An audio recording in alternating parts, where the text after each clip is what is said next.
Magandang umaga mga kapuso. Matapos sumuko kagabi kay Pangulong Aquino, nakadetain ngayon sa Camp Crame ang itinuturong utak ng 10 billion peso pork barrel scam na si Janet Lim Napoles. Kaugnay ng pagsuko ni Janet Lim Napoles, makakausap natin si Interior Secretary Mar Rojas. Good morning po, Secretary Rojas. Hi, umaga. Yes. Dito, hello? Si Rhea po at Ivan to, Secretary. Hi Rhea, magandang umaga, Ivan. May buntag. Morning, sir. Alright. Makakapagbigay na ho tayo ba ng impormasyon, ng detalye kung ano po ang naging daloy ng storya sa pagsuko nitong si Janet Lim Napoles? Well, Rhea, simple-simple naman lang, no? Nagparating ng mensahe ang kampo ni Janet Napoles na gusto na niyang sumuko at susuko na siya sa kay Pangulong Pinoy.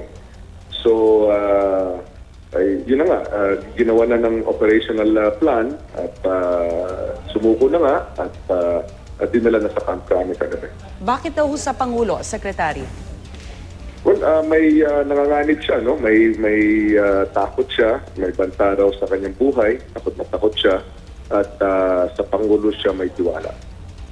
Sec, may isang emphatic... I was at the press conference late last night, Sec, nung una po kayo nagsalita tungkol dito. Gusto ko lang pong iparinig sa ating mga manonood yung inyong sagot. Doon po sa tanong na para bang napaka-high level nitong pag-surrender na ito, and it took no less than the President, yourself, and the Chief PNP para ihatid po si Napoles dyan sa Campo Crame. Meron ho bang special treatment? Highly favored ho ba itong si Napoles para gawin niyo yun? Well, hindi ko naman masasabi na may special treatment, no? Ito isang high level, hinahanap ng buong bansa. Ito si Janet Lim Napoles, nagparating siya ng informasyon na gusto niya sumuko sa Pangulo. Tinawagan ako ng Pangulo para i-operationalize ito at pinaghandaan naman ito. Siguro mga alas 10:30, nandun na kami sa Malacanang, dumating na nga siya, nakapag-surrender na sa Pangulo. At nung paalis na kami, gabing-gabi na, sabi ng Pangulo na, mapupuyat na lahat at damay na ako sa inyo. So sabi niya, sama na ako. So di sumama siya patungo sa Camp Crame.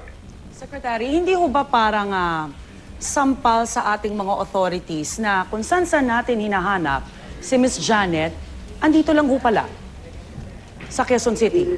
Well, ang importante dito ay nasa sa jurisdiction na siya ng ating judicial system, ng korte ngayon, di ba? Yun naman na, hinahanap natin, ang gobyerno mismo ay nagpalabas ng isang 10 million peso na reward. Eto na, dito na siya, nag-offer na siya na gusto niyang mag-surrender. So tinanggap natin, di ba? Hindi naman yung sampalo, ano lang yun fried chicken lang yun, di ba? Ang importante dito ay sumailalim siya muli sa jurisdiction ng ating korte. Sec, napakalakas ho ng spekulasyon sa mga panahong ito na itong si Napoles magiging state witness daw. Gaano ho kalakas itong posibilidad na ito, Sec? Well, may posibilidad. Hindi ko madi-discount yung posibilidad na yan. Pero ayon yan sa proseso. May kondisyon yan na isisiwalat niya ang lahat ng kanyang nalalaman at yung mga ebidensya at iba pang pruweba ay ibibigay niya sa pamahalaan. Yes, Sec, ano hong aasahan ng taong bayan ngayong araw? Makikita ho ba ng taong bayan si Napoles? May investigasyon din ho sa Senado. Meron na ho bang plano para sa kanya? Well, sa ngayon, sa ilalim siya ng jurisdiction ng court, unang-una, ngayong umaga, pagbukas ng korte, ay i-return, tawag niya na, i-return yung warrant, or in short, i-report ng PNP sa korte, sa juez na under jurisdiction na or na proseso na. Ibig sabihin ay nakuna ng litrato, ng fingerprint at iba pa, napasahan na ng rights yung si Janet Lim Napoles. So under the jurisdiction of the court na. Doon na magmo-motion ang bawat panig. Sec, yung kasama po namin si Connie Sison, nariyan po sa Camp Crame, may mga katanungan din po sa inyo. Connie, go ahead. Good morning, Connie. Magandang umaga sa inyo, Secretary Rojas, no? Yes, alam nyo kasi dito, syempre, napakahigpit po talaga, no? Bawal kami pumasok at alam naman ho natin for security reasons yan, ano? Pero maaari nyo ho ba sa aming i-describe man lang, ano, kung ano ho, kung papaano ho ba, sinong kasama ngayon ni Ms. Napoles sa kanya pong kinakalagakan ngayon dito sa Camp Crame? Anong itsura nung kanyang lugar? Ano ho bang mga hiniling niya? Well, yung pinalalagyan niya ngayon, yung isang bakanting opisina dyan sa loob ng building. At kagabi ay kasama niya yung kanyang asawa at abogado na si Attorney Lorna Kapunan. Okay. Hanggang ngayon po ba? Ano ho? Hello? Hanggang ngayon po ba kasama niya pa rin ang kanyang asawa? Hindi Secretary? ko lang alam. Hindi ko lang alam kung hanggang ngayon. Alright.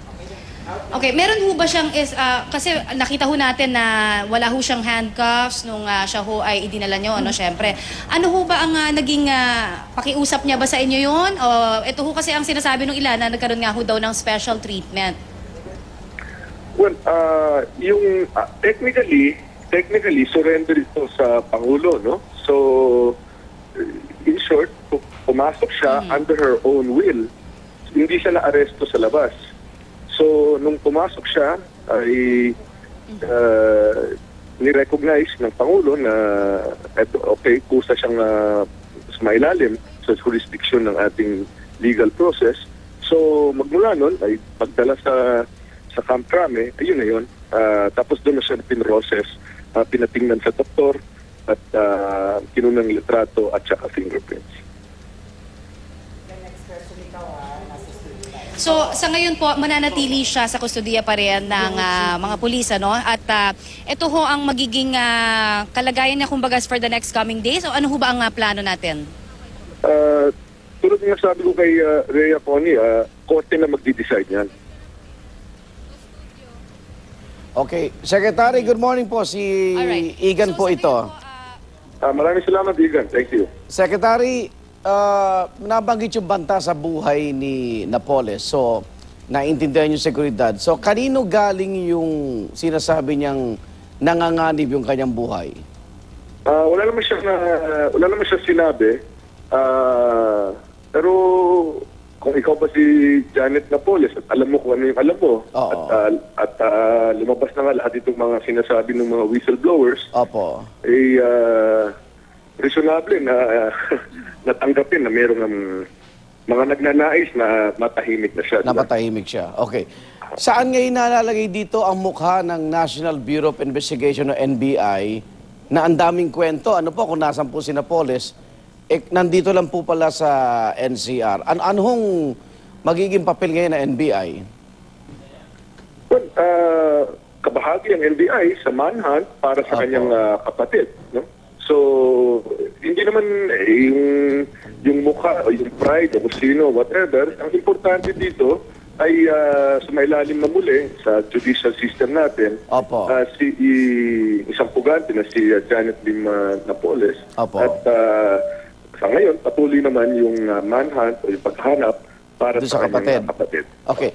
Yung 10 million pesos na in-announce po kahapon na umaga ni Pangulo, ito'y pabuya, no, sa kanya pong pagkakadakip. Pero siya'y sumuko. So wala na po ito. Wala na yan. Withdraw na yan. Wala na yan. Okay. Doon sa kapatid ho, may pabuya ba kayong i-announce, Secretary? Oo, nakalimutan lang.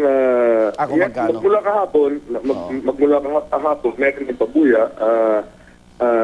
Hindi lang siguro natanong or whatever. Ang pagkaalala ko ay 5 million. 5 billion po. Oo. Okay.